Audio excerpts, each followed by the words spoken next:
sais porter la croix.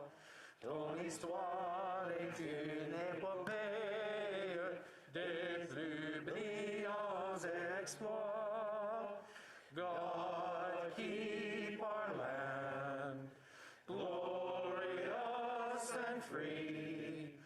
Oh, Canada, we stand on guard for thee.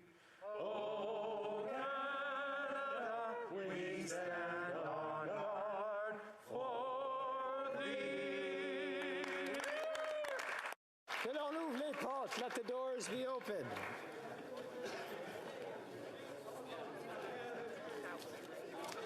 Statements by members. Déclaration de député, the Honourable Member for Fleetwood, Port Kells. Mr. Speaker, our community is mourning the loss of a much-beloved and respected man from a much-respected and honored family. Leo Akat Ali Bajwa passed away earlier this month at the much too young age of 71. Too young, given the legacy he's left us. A life well lived in the spirit and service of Surrey's robust diversity. Mr. Bajwa dedicated himself to nourishing our Pakistani community's links to its arts and culture as the largest promoter of programs and events that entertained and enriched.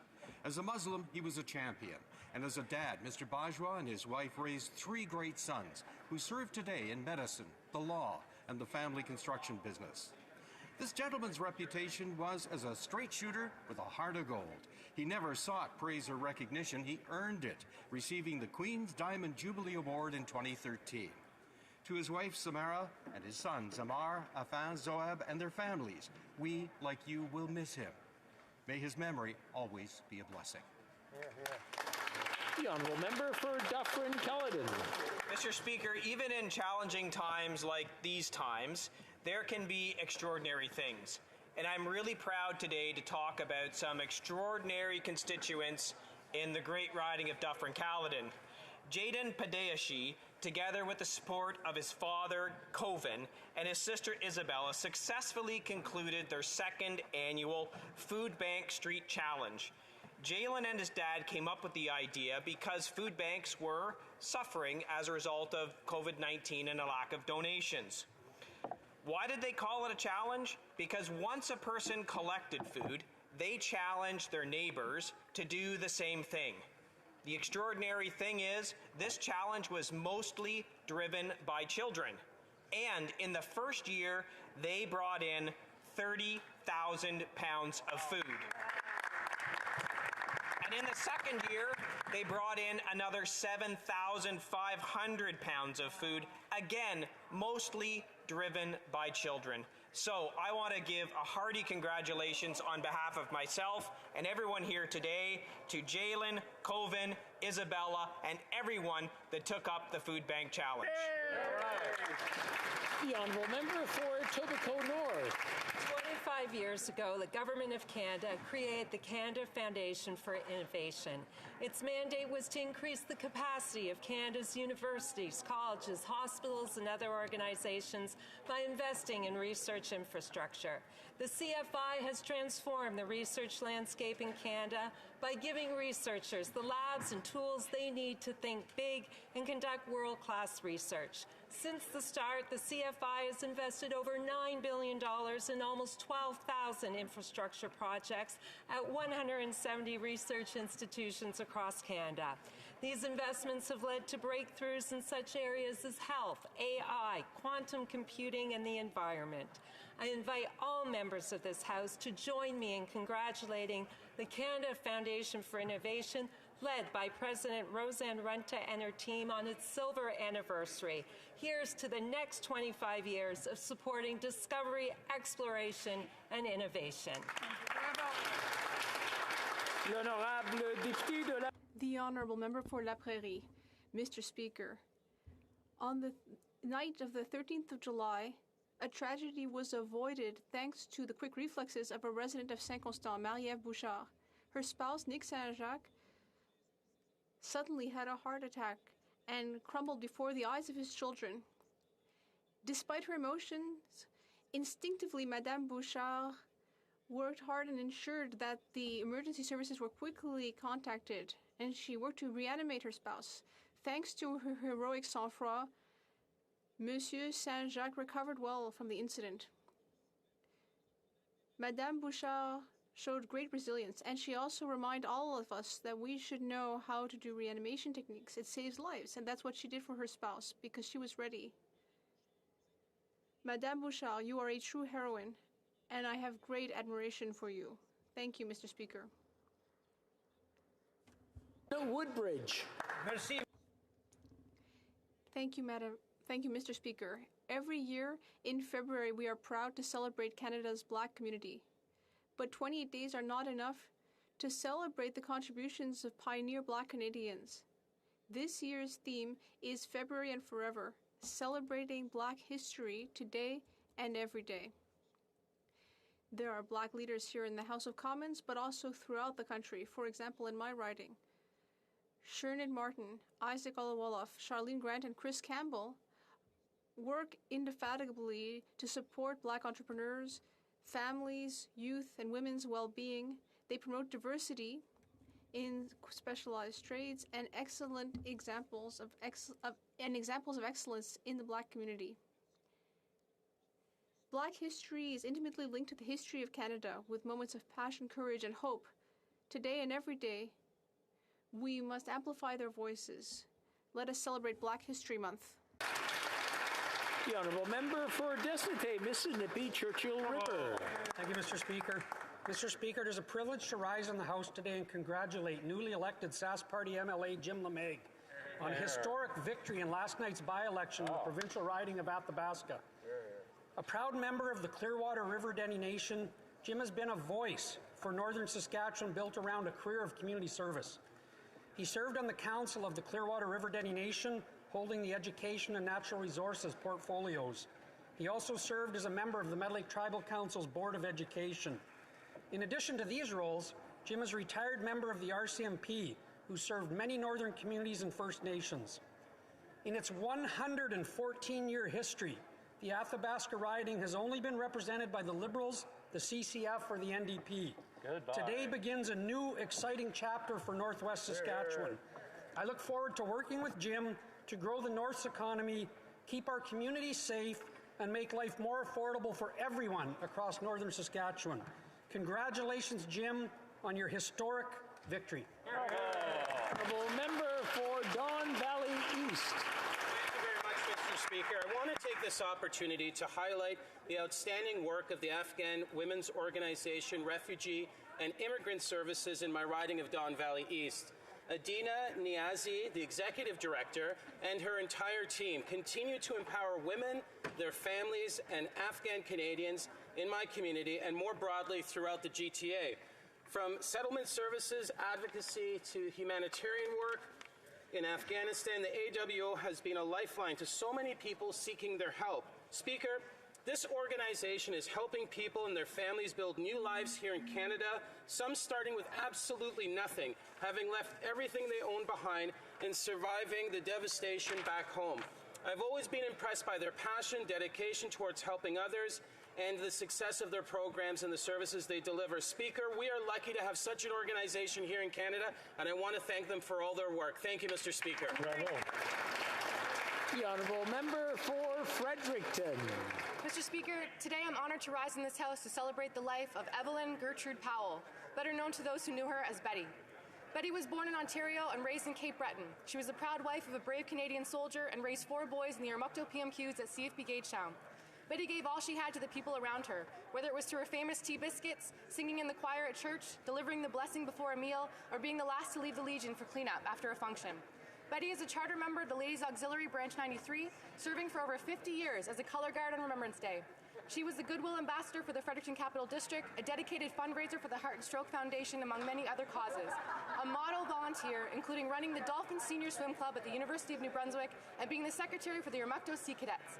Betty's always believed in our great nation. She's always had a deep respect for our democracy, our institutions, and Queen Elizabeth. She's even the recipient of the Queen's Jubilee Medal. Betty embodies the definition of selflessness and has made the world a better place for her contributions. Betty is my grandmother. Thank you, Mr. Speaker. The honourable member for Edmonton Manning. Thank you, Mr. Speaker. Inflation is at 5.1%, its highest level since 1991. Last week, I received a letter from a constituent. He said, and I quote, "I just got a natural gas bill in the mail. I have never seen my gas bill go over $350 a month. For this month was $645. $120 was for carbon tax for the feds to squander. It's a tax grab, and I'm upset. I'm on a limited and a fixed budget. This hurts me financially. I know the Prime Minister could care less about me and my family. He figures my budget will balance itself.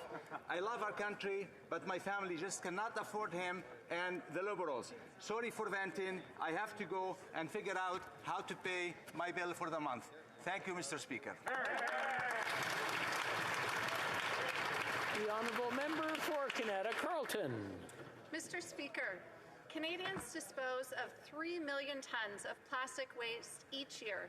This waste pollutes Canada's rivers, lakes, and our oceans. As data shows the serious impact of single-use plastics on our environment, all Canadians can appreciate efforts at every level of government to transition to sustainable alternatives. Mr. Speaker, in my past role as Deputy Mayor and City Councillor here in Ottawa, I worked with the City of Ottawa administration to eliminate the sale of plastic water bottles from the city's administrative, recreation, and cultural facilities. I'm proud to share that the city has just announced that as of the end of June, Ottawa's facilities will no longer distribute or sell plastic water bottles. Instead, Ottawa residents can turn to water fountains and water bottle refill stations in municipal facilities. I highly commend the city for taking this step and look forward to supporting more initiatives to achieve the government's goal of zero plastic waste by 2030. Thank you, Mr. Great job. The honourable member for Central Okanagan, Similkameen Nicola. Mr. Speaker, I rise today on behalf of the good people of Princeton, British Columbia. They, as many in this place may recall, are a small rural community of less than 2,000 citizens struggling mightily to rebuild after devastating flooding. After that flooding, the Prime Minister told the good people of Princeton not to worry. He had their back. He would be there for them. And now, Mr. Speaker, the bills are due. It was reported in the Similkameen Spotlight that the Prime Minister's office gave Mayor Spencer Coyne a special phone number that told the mayor that it was they told the mayor that it was a special link to call if in trouble. Well, Mr. Speaker, the mayor has called that special link. And you know what he was told? Talk to the province. Mr. Speaker, I hope everyone in this place can agree. When the Prime Minister makes a promise to have someone's back and to be there for them, the Prime Minister must be a man of his word. Yes, thank you, Mr. Speaker.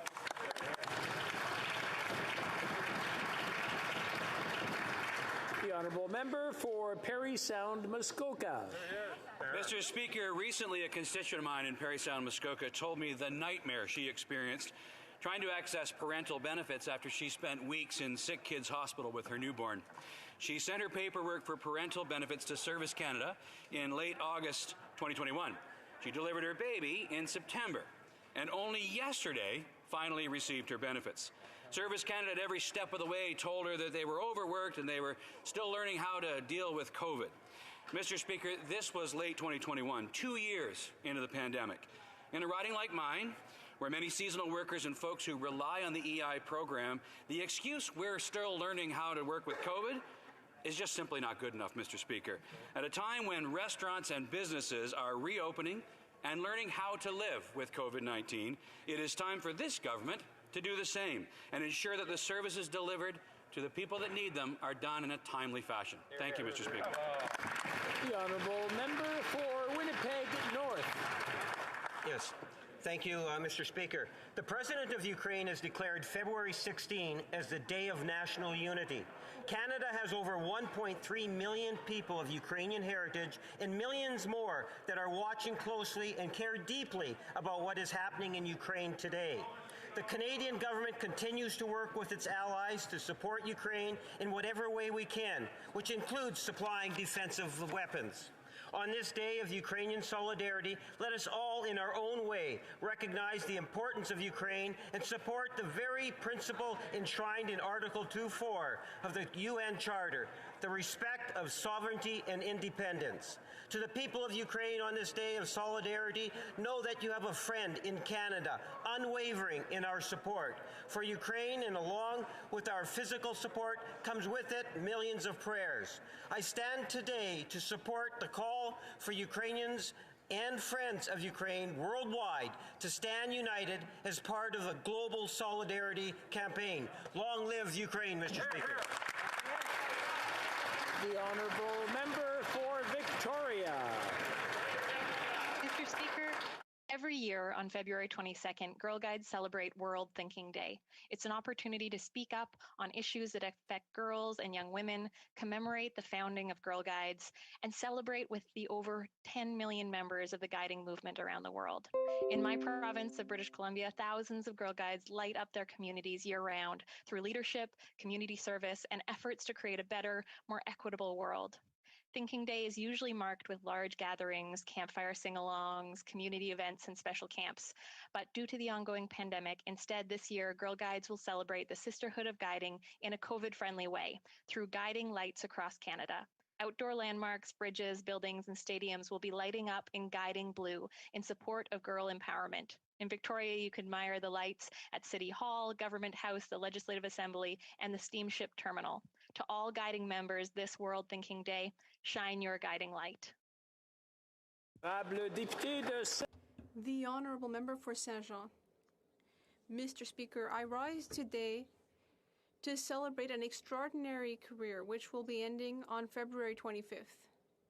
After a career which spanned nearly 38 years, Sylvie Brosseau will move on to a well-deserved retirement.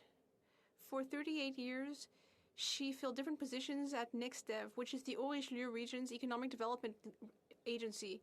She was Director General since 2019, and she piloted several critical files for the region's economy. She was unequaled in her competence, but she is also extremely kind and committed. I only have positive things to say about her. She was a positive leader and deeply understood the issues and the business milieu of the region, and she knew everyone. Sylvie was a woman who brought human warmth to our economy. Sylvie, you are leaving very big shoes to fill, and you can now finally take a well-deserved retirement with some time for yourself. Happy retirement. For New Brunswick Southwest. Mr. Speaker, Liberal, NDP, and Green MPs defeated a motion calling on the federal government to provide Canadians with a plan to lift restrictions. Supporting this motion would have allowed the Liberals to demonstrate they are committed to ending mandates and restrictions, but that did not happen. The Liberal government instead invoked the Emergency Act. This is the reformed War Measures Act that gives Ottawa and police sweeping and never-before-used powers. The Emergency Act suspends civil liberties. The Prime Minister thinks he looks strong, but he looks weak, being unable to lead Canada while respecting our rights and freedoms. Invoking the Emergencies Act is a dramatic misuse of federal powers. It is a deep stain on Canada's reputation as a defender of rights and civil liberties. Totalitarian regimes around the world are delighted. For if Canada does this, who could say they could not do the same when their capital cities are filled with people objecting to their policies? The Honourable Member for Nepean. Thank you, Mr. Speaker. February is Black History Month. It is a time again to learn about the histories and culture of Black Canadians and how they have contributed to Canada. I would like to recognize the hard work and inspiring leadership of some key Black leaders in Ottawa. John Adeyefa, Hector Addison, Shahada Alolo, Chucks Imahibe, Thomas Nagwa, and Francis L. of the African-Canadian diaspora. Franklin Nipape, Andre Azambo, Germaine Basita, Justin Matarenia, and Alain Lutala of the French-speaking African-Canadian community. Irwan and Godwin Ifedi of the Black History Month, Ottawa. Ingrid John Baptiste of the Caribbean-Canadian diaspora, Abdullahi Rubol and Ali Jama of the Somaliland Canadian community. There are dozens more I could name, but my time is limited. to all of the simply phenomenal in our community and across the country, we say thanks.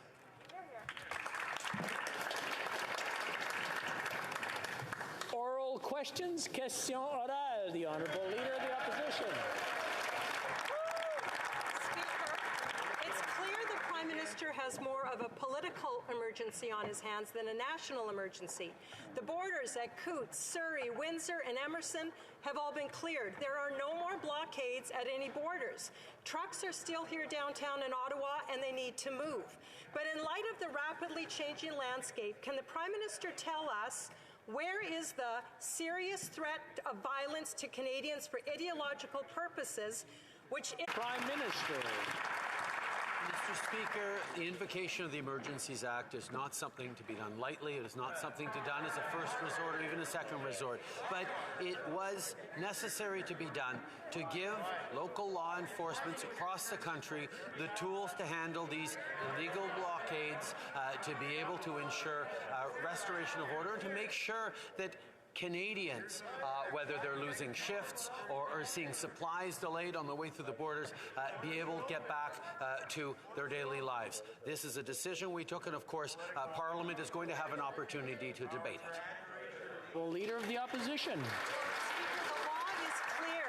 Any limitations to Canadians' fundamental freedoms must be justified and must meet a legal criteria.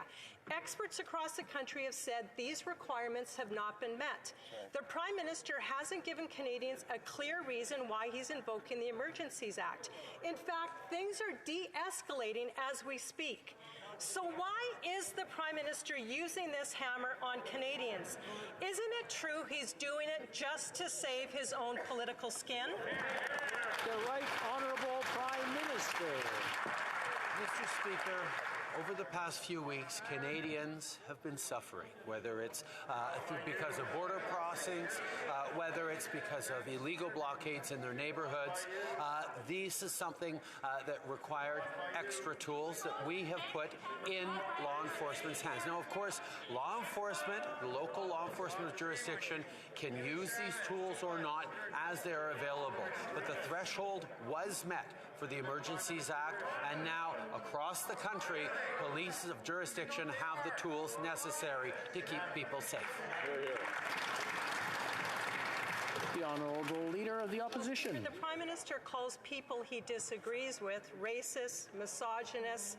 He spent the last month wedging, dividing, stigmatizing, and traumatizing Canadians. I understand the Prime Minister admires basic dictatorships, but let's remind the Prime Minister this is Canada. This is not a dictatorship. The Prime Minister is actually pouring gasoline on embers. Isn't it true the Prime Minister is doing this for one reason and one reason alone? It's to save his own political career. The Right Honourable Prime Minister. The Conservatives simply can't have it both ways. They spent weeks complaining that we weren't doing enough to restore order in this country, and now when we move forward to give people the tools they need. I'm going to have to interrupt the Right Honourable Prime Minister. You know, I've been getting emails from people who are watching us at home, and they're pretty ashamed of their parliament because of the shouting that goes on. One person brought something up. They said, well, all the shouting happens at the beginning. Why not start with the end questions? If this continues at the beginning, I'm going to the last question, turn my list upside down, and we'll start at the end. The Honourable Prime Minister, please continue. Mr. Speaker, Conservatives can't have it both ways. They spent the first few weeks of this challenge and illegal blockades saying that the government needed to act and take responsibility. And then when we finally moved forward in a responsible way, when the time was right to bring in the Emergencies Act, they're now complaining that we've done too much. At the same time and throughout, Mr. Speaker, they continue to stand with and support and cheer on these illegal blockades. Mr. Speaker, they're the ones playing politics. The Honourable Leader of the Opposition. From the man who wore blackface more times than he can remember, took a terrorist with him to a trip on India, gave Omar Candor $10 million. We're not going to stop talking to our constituents just because the Prime Minister disagrees with them. Mr. Speaker, the Prime Prime Minister says he's following science when it comes to mandates, but that's not what Canada's top doctors are saying. It's time to end the mandates and the restrictions. The Prime Minister is ignoring the science. There is a mental health crisis in this country, and continued lockdowns and mandates keeping Canadians separated are making it worse. So will the Prime Minister commit to Canadians he'll follow the science? Well, Prime Minister. Mr. Speaker, the invocation of the Emergencies Act is something that is extremely serious and that we have taken extremely seriously. It followed specific steps that were taken that will continue in this House. It followed consultation with the premiers, and it gives the tools in a proportionate and responsible way to the officers of jurisdiction to be able to end these illegal blockades. This will be a moment that will be studied in the history books, and what the people will see was the Conservatives never stop playing personal partisan politics. Let's try the honourable member for Kitchener Centre. I believe he has a question today. Mr. Speaker, there is no doubt the pandemic has had a devastating impact on our mental health, putting further strain on a system that already had long-standing gaps. In Waterloo, Wellington, 15 children and youth were waiting to be seen by child psychiatrists at CMHA before the pandemic. Now they have 190 on the waiting list. The fact is, mental health is health. As called for by the Canadian Alliance on Mental Health and Mental Illness and others, will the Prime Minister prioritize funding and legislation to ensure every Canadian has timely access to inclusive and accessible mental health? Right Honourable Prime Minister. Mr. Speaker, I can't agree enough with the member for Kitchener Centre. Mental health is health. We must ensure it is a full and equal part of our universal health care system.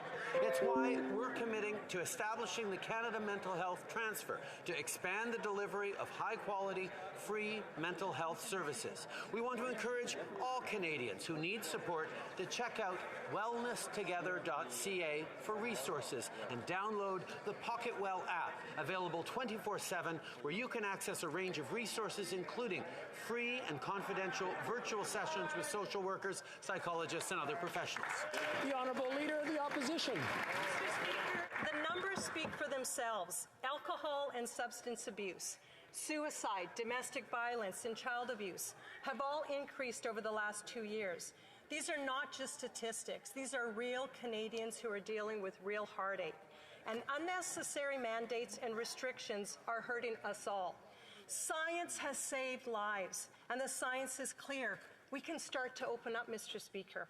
Will the Prime Minister trust the numbers, trust the experts, and tell us when he'll end the mandates and the restrictions? Honourable Prime Minister.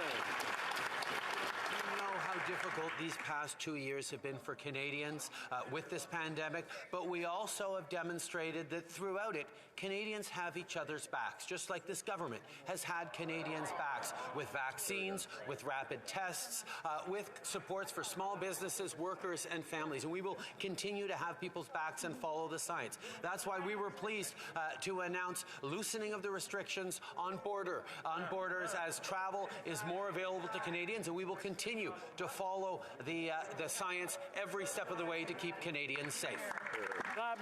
The Honourable Member for Belleuil-Chambly. Thank you, Mr. Speaker. In hindsight, and having read documents about the Emergencies Act, we get the feeling more and more that this is a cover-up, an attempt to cover up the government and the Prime Minister's failings. The National Assembly is unanimously against, and the government of Quebec is unanimously against, and the Bloc Québécois is against, and Quebec Conservatives are against the Emergencies Act. Why doesn't the Prime Minister simply apply this law in the provinces that want it? The Honourable Prime Minister.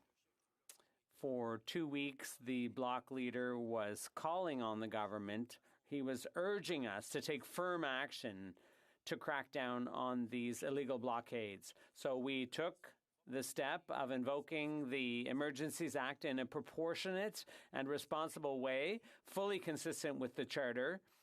And this will enable jurisdictions that don't need it to simply not use it. And now he's finding something else to criticize. That's his job as leader of an opposition party. But my job is to protect Canadians. The Honourable Member for Belleuil-Chambly. His job is to serve Canadians, Mr. Speaker. He's not supposed to do a disservice to Quebecers in order to serve Canadians. The current Prime Minister of Canada should be more conscious than anyone else, more aware of the sensitivities in Quebec to resorting to the War Measures Act in its new form. The Right Honourable Prime Minister. Mr. Speaker, the Government of Canada has always been there for Canadians in need, including Quebecers, when there were challenges around long-term care. The Government of Canada sent in support through the Canadian Armed Forces. We have now provided assistance to police forces all across the country. They will be able to use the tools necessary or not use them in these difficult times. We are fully respectful of Quebecers and Canadians, but we will give law and order the resources they need to protect the rights and freedoms of all Canadians, Mr. Speaker. Burnaby South. Mr. Speaker, we are in a national crisis because all levels of government have failed to acknowledge the seriousness of this crisis. On top of that, we see a glaring difference in the treatment of Indigenous and racialized protesters as opposed to the way the convoy is being treated. Canadians are deeply concerned about that. So what is the Prime Minister going to do to address the serious concerns that people have that there is a disproportionate treatment of racialized people and Indigenous people as compared to the convoy, and what will he do to fix that?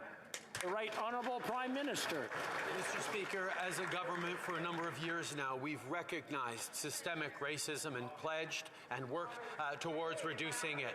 The reality that racialized Canadians, Indigenous Canadians face worse outcomes and treatments from our justice system, from police systems, is one of those things that we have pledged to counter. We work closely with Black and Indigenous communities to make sure that we are reducing the barriers and ensuring equitable treatment, particularly in moments of crisis like this one. For Burnaby South. We're in a national crisis, and it needs to be resolved. But it's also important to make sure that that the Emergencies Act is not applied in areas where it's unneeded. Will the Prime Minister promise not to apply the Emergencies Act where it's not needed? The Right Honourable Prime Minister.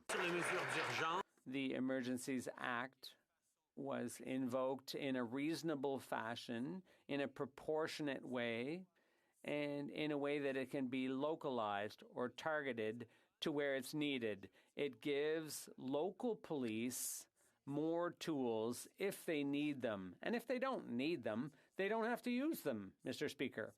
That's how our solution is reasonable. It's a reasonable implementation of the War Measures, the Emergencies Act. The Honourable Member for Lévis-Bellechasse. Mr. Speaker, last Friday, the Prime Minister said the Ottawa Police had all the resources they needed to end the standoff. Then suddenly on Monday, he invokes the Emergency Measures Act. What happened between the 11th and 14th of February to justify these decisions? And on what legal basis is he now trying to deflect attention from his flagrant lack of leadership, Mr. Speaker? The Right Honourable Prime Minister. Mr. Speaker, the Emergencies Act is not the first thing that we should resort to, or even the second thing. The idea is to ensure that the necessary resources are available to law enforcement so they can do their job. We've been there from the very beginning, providing more resources to the Ottawa Police and other police forces all around the country. And on Monday, we decided to invoke the Emergencies Act in order to give them even more tools. The Honourable Member for Bellechasse-les-Échemins-Lévis. Mr. Speaker, Premier Legault has the situation under control in Quebec, and other provinces don't want the emergency measures to apply in their jurisdictions either. This looks like a partisan game. Can the Prime Minister explain why the whole country should have to suffer the consequences of the local situation in Ottawa? The Right Honourable Prime Minister.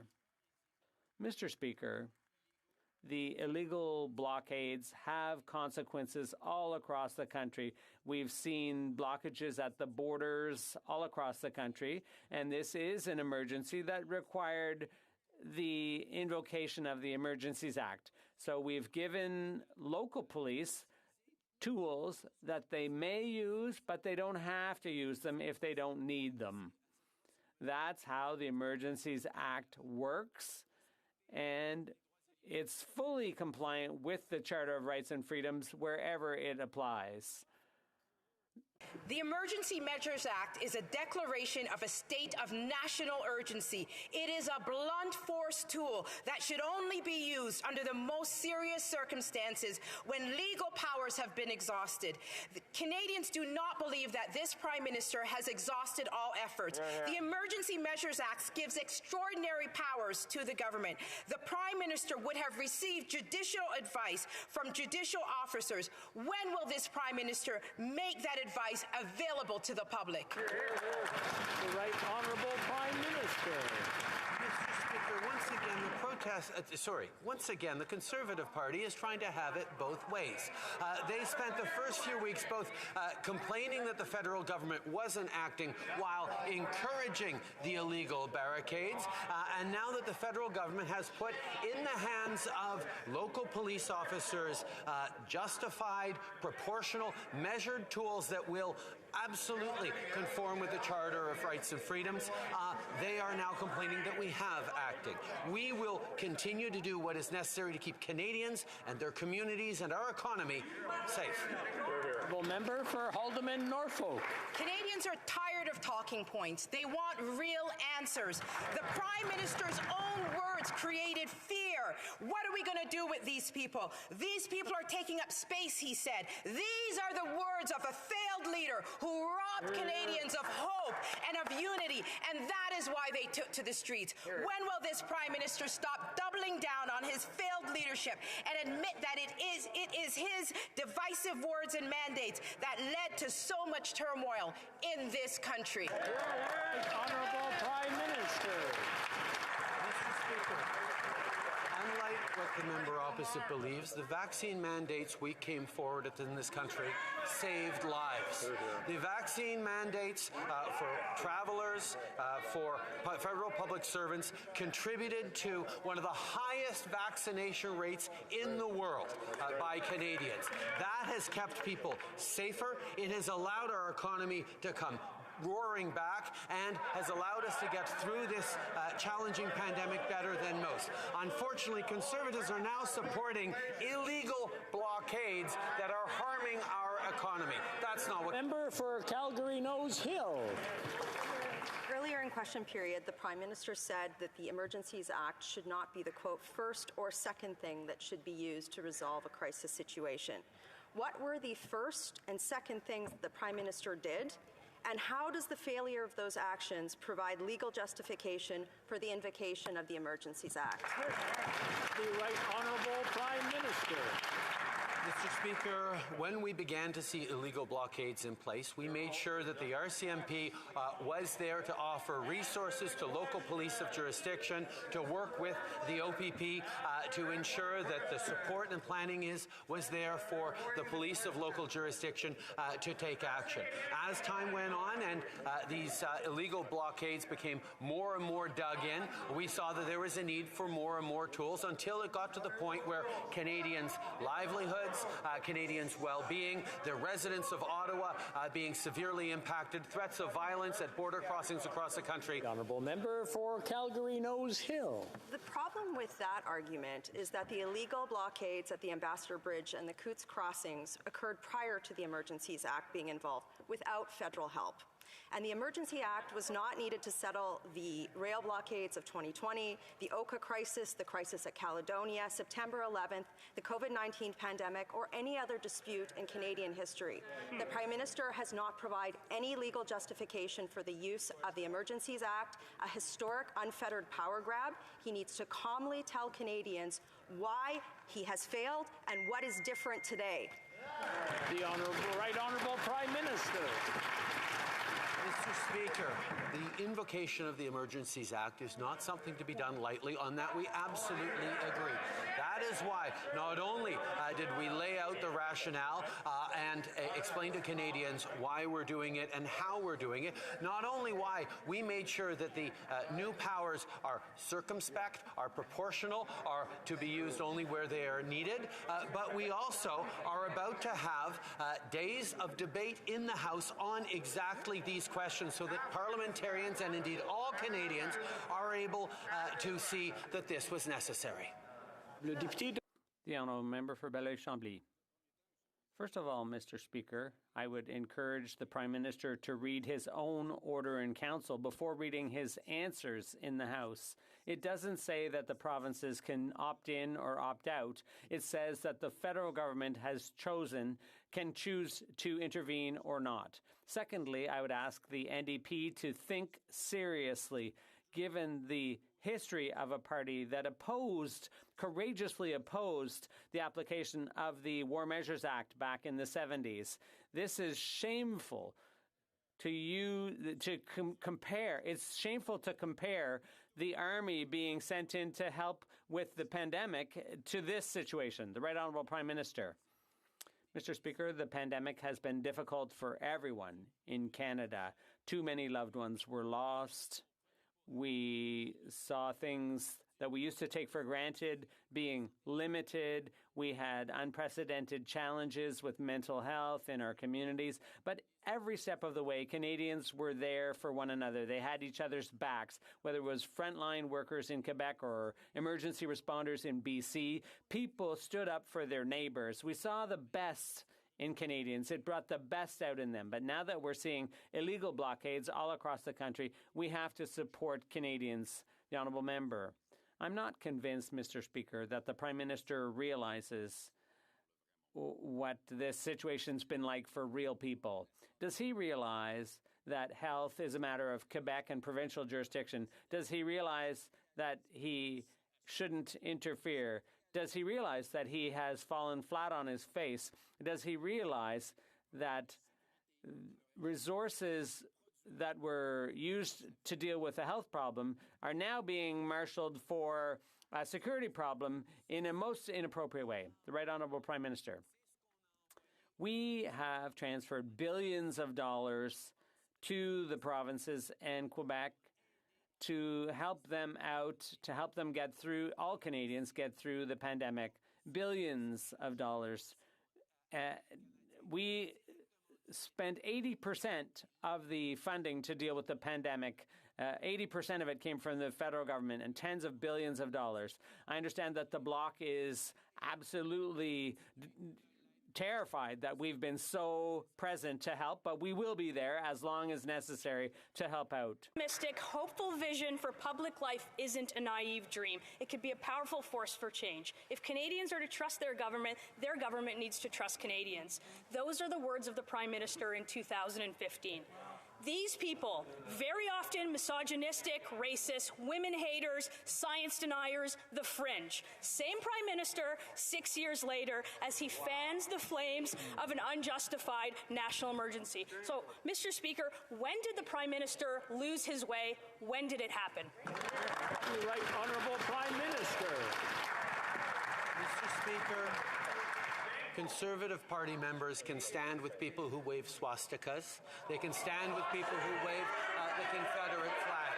We will choose to stand with Canadians who deserve to be able to get to their jobs, who be able to get their lives back. These illegal protests need to stop, and they will, Mr. Speaker.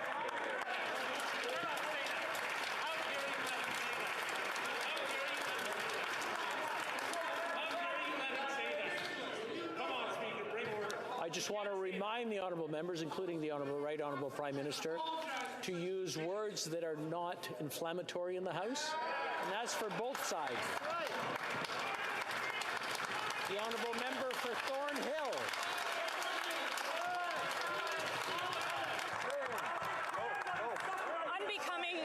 Unbecoming as a Prime Minister. It's been 48 hours that the government went from doing nothing to a national emergency. 48 hours into using the measures. 48 hours without providing Parliament with a justification. So my question is simple. When will the Prime Minister admit that he's lost control of the situation, that he's lost control of his country, that he's lost control of his caucus, and that he's lost control of his leadership? Right Honourable Prime Minister. Mr. Speaker, on the question of caucus and support for these blockades, the Conservative politicians need to make a choice. Are they for the blockades, or are they for communities, our economy, and regular Canadians? The member from Provencher pointed out about the emergency blockade, the illegal blockades. He has never seen such a patriotic display in Canada. There's nothing patriotic about hurting fellow Canadians. The member from Grand Prairie Mackenzie claims that the economy is not being held hostage. All the while, hundreds of millions of dollars were being lost in trade due to blockades. And the member from Sarnia-Lambton doesn't believe her constituents need guaranteed access now to the Blue Water Bridge. Mr. Speaker, we stand with Canadians. The honourable member for Regina Capel. Mr. Speaker, in 2020, when anti-energy protesters were blocking vital transportation, ships were backed up in ports and trains were stopped. The Prime Minister didn't stop them. In fact, he actually sent a government delegation to meet with them. But now that the protests are about something that he disagrees with, he uses inflammatory language, hurls personal attacks, and makes a massive power grab. We know the PM finds democracy inconvenient and that he admires China's dictatorship. So will the Prime Minister admit that this is all just a move to crack down on dissent? The Right Honourable Prime Minister. Mr. Speaker, I would advise the honourable member to be careful in that line of questioning before people actually look into what he and his fellow Conservative Party members said.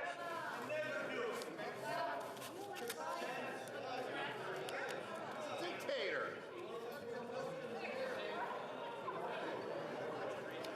I want to remind the honourable members that shouting names at each other is not the way this place works. No. Before you start clapping, start looking at your own benches.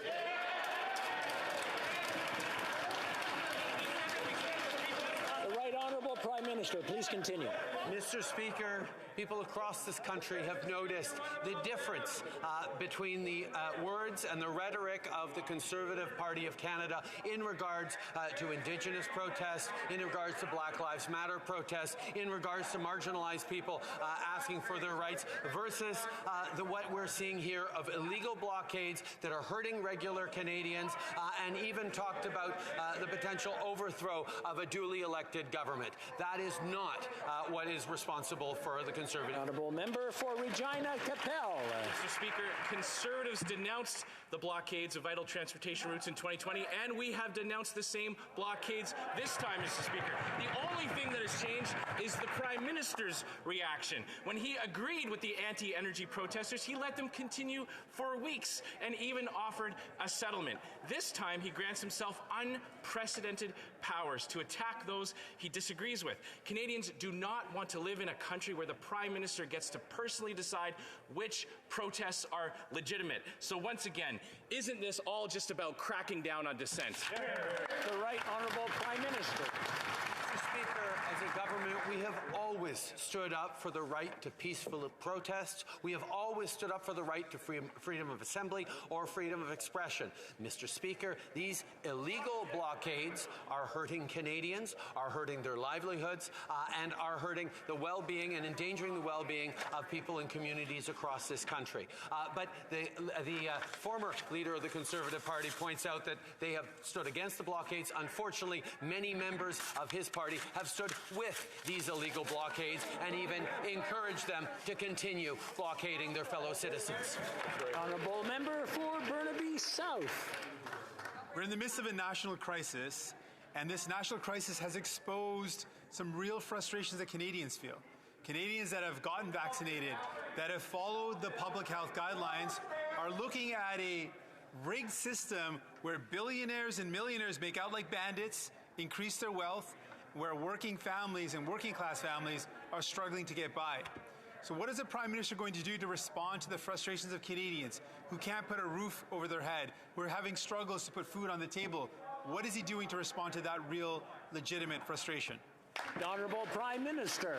Mr. Speaker, every step of the way through this crisis, from the beginning of the pandemic, we've had Canadians' backs with unprecedented supports for our health system, so people could get tests and vaccines and health supports, so people could get wage subsidies and rent subsidies to keep small businesses going and to keep people in their jobs. A direct support for seniors, for youth, for working families, for mothers. These are things that we've moved forward on to have Canadians' backs, and we will continue to be investing in housing, in immigration measures, in the measures that are going to be supporting Canadians into the Honourable Member for Burnaby South. Cette crise nationale a exposé des inquiétudes, des injustices dans notre. This national crisis has exposed people's frustration. People who are vaccinated are following public health measures and they're frustrating. Billionaires are making record profits while everyday people have trouble making ends meet. Is the Prime Minister ready to respond to people's frustration with measures that actually meet their needs to solve the problems with the increasing costs of living and finding affordable housing? The Right Honourable Prime Minister. Mr. Speaker, in my last answer, I spoke a little bit of what we've done since the beginning of the pandemic. But also, we need to do more to move forward. I would emphasize, however, that there are families throughout the country, like in Alberta, like in Manitoba, and elsewhere, families who are saving hundreds of dollars a month due to more affordable daycare spaces. We've had a direct impact on people's families through affordable daycare, and we hope that Ontario will sign on and be part of that solution as well. Mr. Speaker, the Canadian Environmental Protection Act was introduced in the Senate last week for their study and comment. As a member of the House of Commons Standing Committee for the Environment and Sustainable Development, I look forward to reviewing this legislation when it comes to this place. Could the Prime Minister comment on the importance of this legislation in helping us to address the climate crisis, as well as recovering clean lakes, rivers, and streams, and providing ongoing protection for our environment? Thank you, Mr. Speaker. The Right Honourable Prime Minister. Mr. Speaker, I'd like to thank the member from Guelph for his important question and his tireless advocacy on behalf of the environment.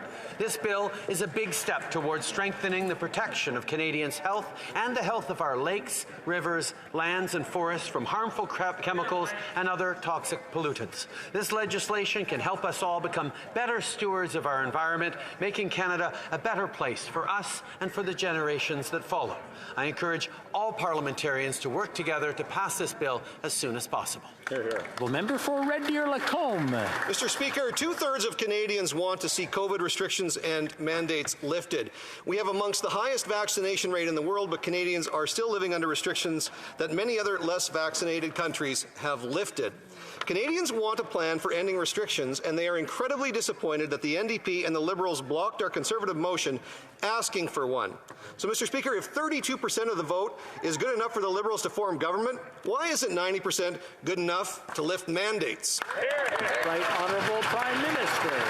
Mr. Speaker, for 2 years, Canadians have been there for each other, and all of us together, we've followed the science. We've made sure that people get vaccinated. We've made sure that people have access to rapid tests. And every step of the way, we will be ensuring that we're doing exactly what's necessary, both to keep people safe from COVID, but also to get back to the things we love as quickly as possible. I was pleased to see this week the lifting of a number of restrictions around international travel. We're going to continue to monitor carefully and ensure that we follow the science as we keep Canadians safe. The Honourable Member for Carleton Trail Eagle Creek. Thank you, Mr. Speaker. The only thing this Prime Minister has made sure of is that he has politicized this pandemic and divided Canadians at a time when we should be working together, when we should be supporting one another. His lack of leadership has divided, stigmatized, and traumatized Canadians. Provincial premiers are leading the way, giving hope, confidence, and rebuilding trust in leadership. When will this Prime Minister follow their lead? Honourable Prime Minister. Mr. Speaker, the 90% vaccination rate in Canada shows that Canadians have actually never been more united. The stories we saw throughout this pandemic of people being there for their neighbours, people there to support frontline workers, people there to support their communities, demonstrates the ability to which Canadians have stepped up to be there for each other. Yes, there have been people who've been harassing and intimidating frontline workers. Yes, there are people involved in illegal blockades, but the vast majority of Canadians continue to stand alongside each other and support each other, Mr. Speaker. The honourable member for Lakeland. Two-thirds of Canadians are united because they want an end to mandates and lockdowns. But this Prime Minister said they're, quote, racist, misogynist, a fringe, who, quote, take up space, and he said shouldn't be tolerated. Security experts say the Emergencies Act is a, quote, absolutely unprecedented excessive overreach, and half the provinces oppose it. But this PM's pattern is failure and top-down division. He's gone from name-calling to nukes. Isn't this really about the Prime Minister taking a sledgehammer to Canadians that he thinks are unacceptable? The Right Honourable Prime Minister. Mr. Speaker, I believe the member opposite misspoke. I think it's actually 100% of Canadians who are tired of this COVID pandemic, who are tired of having to be restricted, of having to be impacted by this pandemic around the country and around the globe. We all want to get through it. However, the way to get through it is by following science, by keeping each other safe, by being there for each other. The way through this pandemic isn't to engage in illegal blockades that are harming their fellow Canadians. L'honorable député de Chicoutimi-Le-Fjord. Mr. Speaker, yesterday, the government of Quebec announced the end of the vaccine passport and presented a detailed plan for reopening with clear objectives. How is it that the federal government can't do the same thing? Even the member for Louis Hébert criticized his own party and recommended raising restrictions. The Prime Minister is using the pandemic for partisan and electoral purposes to save his job. When is he going to withdraw all of the country's public health measures? The Right Honourable Prime Minister. Mr. Speaker, the member full well knows that the public health measures are applied for the most part by the provinces. At the border, the federal government is responsible for them, and I'm pleased to be able to highlight that for a few days now, we've announced a change in our posture at the border, and we're going to make it easier for vaccinated Canadians to travel abroad. That's a good thing for Canadians. We'll continue to follow the science, to raise restrictions, because that's what Canadians want, and it's what we all need. Député de Belleuil-Chambly. The Prime Minister was referring to investments made by the federal government during the pandemic, and I will remind him that these are investments that were funded through credit. It's Canadians and Quebecers' money, and that's a debt that he's leaving behind for Canadians and Quebecers. And without trying to impose conditions before giving health transfers, he should have given more money regardless. He shamelessly reminds everyone of the darkest events in the country's history. Is he aware that we don't need him to go to the bank and we don't need the Emergencies Act to deal with the crisis in Quebec? The Right Honourable Prime Minister. Mr. Speaker, Canadians from one end of this country to the other have gone through 2 extremely difficult years with tragic losses, with personal and collective sacrifices. And every step of the way, the federal government was there for people. Free vaccination. investments to help small businesses and big businesses and workers and families and seniors. Every step of the way, the federal government has been there, including for Quebecers. And that's what's disappointing the Bloc Québécois, the honourable member for Belleuil-Champly. The Prime Minister seems to be enunciating the cause of his own failures. What is the justification for invoking the Emergencies Act? There should be a certain amount of consensus within the House before invoking such an act. The opposition is against, the Bloc Québécois is against it. I invite the NDP to think carefully about this subject. Does he recognize that there were other means to act and that it was illegitimate to impose this legislation onto Quebec? The Right Honourable Prime Minister. Mr. Speaker, it's important for everyone to know that the Emergencies Act is structured in a very clear way. We are following it to the letter. We are carefully implementing it. From the beginning, we recognized that we had to target those measures, that citizens should always enjoy the protection of the Charter of Rights and Freedoms, and that the Act would only be used when it was needed by local authorities. Parkland. Mr. Speaker, I've never seen such shameful and dishonorable remarks coming from this Prime Minister. My great-grandfather flew over 30 missions over Nazi Germany. My great-great-uncle's body lies at the bottom of the English Channel. There are members of this Conservative caucus who are the descendants of victims of the Holocaust. For the Prime Minister to accuse any colleague in this House of standing with the swastika is shameful. I'm giving the Prime Minister an opportunity. I'm calling on him to unreservedly apologize for this shameful remark.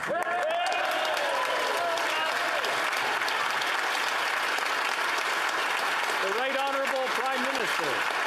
Mr. Speaker, Canadians deserve their freedoms back. Mr. Speaker, these illegal blockades that have continued to interfere with people's livelihoods, to interfere with people's daily lives, have to interrupt the Honourable Prime Minister, so ask everyone to calm down so we can hear the answer. The Right Honourable Prime Minister. Mr. Speaker, the measures put forward in this Emergencies Act are proportional, are responsible, and quite frankly, are completely folded within the Charter of Rights and Freedoms. The steps that we are taking are important and measured to restore order and freedoms to Canadians in this country. That is exactly what we are doing. Well, member for Sturgeon River, Parkland. Mr. Speaker, the lack of an apology from that Prime Minister speaks volumes. I have given this Prime Minister an opportunity to retract a shameful remark where he would accuse any honourable member of this House to stand with a swastika. As I said before, we have colleagues who are the descendants of victims of the Holocaust. I'm giving the Prime Minister one more chance. Will he apologize to all members of this House? That's the Right Honourable Prime Minister. Mr. Speaker, the members of the Conservative Party are calling to us to take more action over the past 2 weeks on this. They continued to stand with and encourage these illegal blockades. Mr. Speaker, Canadians are watching carefully and see exactly where the Conservative politicians who've stood with those blockades are standing. We will stand on the side of Canadians who deserve their lives back, who deserve their livelihoods back. Member for Sturgeon River, Parkland. My apologies, Mr. Speaker. I didn't write these out. But the fact is, I don't know how any member of the government caucus can stand by this Prime Minister when he accuses honourable members of this House of standing with a swastika. I'm calling on all members of the Liberal caucus to denounce the Prime Minister. I have given him 2 chances to apologize. He has refused to apologize. Mr. Prime Minister, apologize.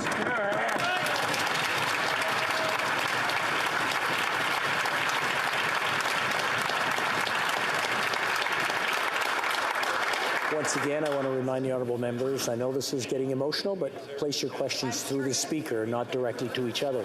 The Right Honourable Prime Minister. Thank you, Mr. Speaker. These illegal blockades have been going on in Ottawa for 20 days now.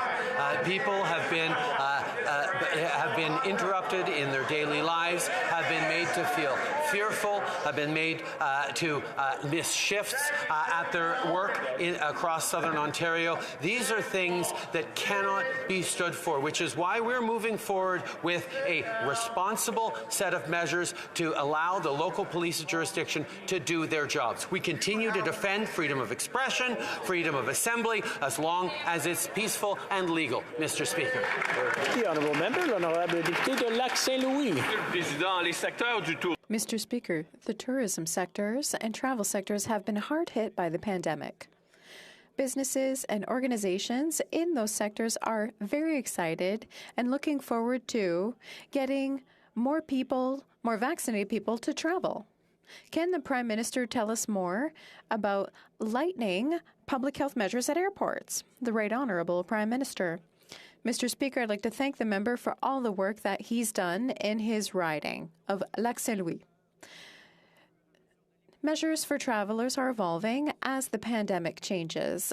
Based on public health recommendations as of February 28th, we're going to raise restrictions for flights to international destinations that will help to support local tourism and create good jobs and growth for our economy. L'honorable député de Mégantic-l'Érable. Monsieur le Président, aujourd'hui, Mr. Speaker, today, the Prime Minister clearly demonstrated that he's only interested in one thing, getting out of the crisis he himself created. His lack of leadership is the only thing to blame for this crisis. He talked about the history books earlier. Well, he's going to be thinking about history because he will be described as the Prime Minister that showed the least amount of leadership. He's hardly answered any of the opposition's questions about real reasons for revoking the Emergency Measures Act. What we see is that the Prime Minister himself is in a crisis in polls, in his party, in his own caucus. Why is he putting his own interests ahead of the nation's? The Right Honourable Prime Minister. Mr. Speaker, from the beginning of these illegal blockades, we have been there to support police forces in order to solve the illegal blockades. As we saw that we needed to provide additional tools, which we did responsibly and carefully Monday night. We're offering help where it's necessary. That's what Canadians expect. While the Conservatives continue to encourage these illegal blockades, we are acting to help local police to end them. The Honourable Member for Mégantic-l'Érable. Mr. Speaker, the Prime Minister can insult all Canadians. That's not leadership. Canada has never been more divided than it is today. This is what happens when a Prime Minister chooses to play the great politician instead of acting like a leader. He doesn't hear the discontent in our ridings, in his party, in his caucus. He doesn't hear the discontent in the entire country. That's the reality. Can he tell us why this Prime Minister is always slow to do the right thing, but always ready to snap to it and do anything when his reputation's on the line? The Right Honourable Prime Minister. Mr. Speaker, I understand. And we have heard just how tired people are of this pandemic. They're tired of the measures that they need to take to protect each other. We want to get through it. But I will remind the member for the Conservative Party that the way to end the pandemic is not through illegal protests. It's by following the science, by acting responsibly, and progressively changing public health measures, and by getting vaccinated. That's what Canadians have done. The unity of the country when it comes to vaccination shows how we will always be there for each other. The Honourable Member for Mégantic-l'Érable. Well, when this Prime Minister had an opportunity to act as a head of state before COVID, he chose to play politics. He called an election in the middle of a pandemic, which allowed him to divide Canadians and stigmatize those who didn't think like him. He imposed vaccines on truckers without any scientific support. He demonized and ridiculed some of his own citizens instead of listening to what they had to say. He hid instead of facing the music and accused others of not doing their job. That's enough. When will the Prime Minister apologize to Canadians for politicizing the public health crisis? The Right Honourable Prime Minister. On the contrary, Mr. Speaker, during the last election, which the Conservative Party did not win, Canadians were consulted on the issue of vaccine mandates and public health mandates. Canadians voted mostly for members of Parliament who supported mandatory vaccination. Public sector workers, especially for travel in airplanes and on the train. It's Canadians who chose. And we've seen with a rate of vaccination of about 90% that Canadians are united, and they will continue to be there for each other. Rural Agent Court. Mr. Speaker, immigrants from coast to coast to coast have significantly contributed to the prosperity of this country and of my riding of Scarborough Agincourt. Last year, we exceeded our goal of welcoming over 401,000 immigrants that will make Canada their home. This was a historical record that will help shape Canada's growth. Can the Prime Minister update this House on our government's plan to welcome more newcomers in the coming years? The Right Honourable Prime Minister. Mr. Speaker, immigration is and has always been essential to Canada's success. This pandemic has highlighted the contributions of newcomers to the well-being of our communities and across all sectors of the economy. It's why we tabled our most ambitious immigration levels plan yet. This plan will welcome more newcomers in the coming year and will continue to help key sectors of our economy. It'll help staff almost 1 million unfilled positions across all sectors. Will also help filling in for the 5 million Canadians set to retire by 2030. Hear, hear. Honourable Member for Burnaby South. Thank you, Mr. Speaker. Many Canadians are raising serious concerns that the Emergencies Act should not apply to legal protests. We know that there have been many counter-protesters who are standing up to the convoy, and we've seen some of those counter-protesters arrested by police instead of the actual convoy. So Canadians raise a question: what assurances will the Prime Minister provide so that legal protests are not impacted by the invocation of the Emergencies Act? Right Honourable Prime Minister. Speaker, excellent question, and one we are also very much preoccupied with, which is why in the measures set forward, we've been very clear to indicate that illegal protests, illegal barricades, illegal blockages are the ones that we are giving extra tools for the police to respond to. Of course, we will always stand up for Canadians' charter rights. We will always stand up for freedom of peaceful assembly, of freedom of expression. That is extremely important. But we also know that it is the police of jurisdiction who need to do their jobs and not Canadians taking things into their own hands to end these illegal protests. That's what we're ensuring with this measure. That's all the time we have for question period today. C'est tout le temps que nous avons. Before we get to, I notice there's a few points of order. Before we do, I just want to remind the honourable members that when the Peace Tower was inaugurated in 1927 as a memorial to Canada's First World War sacrifice, Prime Minister Mackenzie King called the carillon the voice of the nation. Since 2008, Dr. Andrea McCready has been the soul behind that voice as Canada's Dominion carillonneur. Au moment, in the most joyful and the most painful moments of our country, Dr. McCready gave voice to our feelings. Thanks to her artistic talent, her compassion, and her love of life, she told our history, but also our stories from everywhere in the country. The rehabilitation work on the parliamentary building has now reached the Peace Tower, and on February 18th, this Friday, the carillon will fall silent for several years. The Dominion carillonneur will continue to work with young students of the instrument, but will sadly have to do without her recitals for a while. I will miss Dr. McCready's performance more than I can say, and I know that all members join me in thanking her for her irreplaceable gift of making the bells of Parliament speak for the people of Canada.